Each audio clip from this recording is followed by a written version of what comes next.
2023 ఎన్నికల్లో కూడా ఒక్కటంటే ఒక్క సీటు కూడా కాంగ్రెస్ పార్టీకి ఇయ్యలేదు.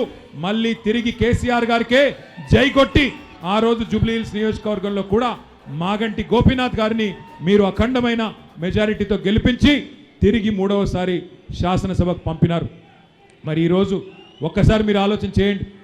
అనుకోకుండా గోపన్న కూడా మీ అందరికీ ఎప్పుడు అందుబాటులో ఉంటూ మీ అందరితో ఎప్పుడు కలిసిమెలిసి ఉంటూ ఎప్పుడు ఏ కష్టం వచ్చినా ఏ సమస్య వచ్చినా మీకు అందుబాటులో ఉన్నవాడు మాగంటి గోపీనాథ్ గారు.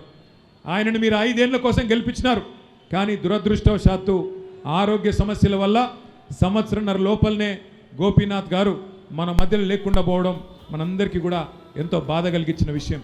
ఇవాళ ఆ కుటుంబం ఏ కుటుంబం అయితే పార్టీకి సేవ చేసిందో, ఏ కుటుంబం అయితే జూబ్లీహిల్స్ నియోజకవర్గానికి గోపీనాథ్ గారి రూపంలో అండగా నిలబడ్డదో ఆ కుటుంబం ఒక పెద్ద దిక్కును కోల్పోయి ఇవాళ మీ ఆశీర్వాదం కోసం ఆ ఇంటి ఆడబిడ్డ మీ అందరి దగ్గరికి కూడా వస్తూ ఉన్నది.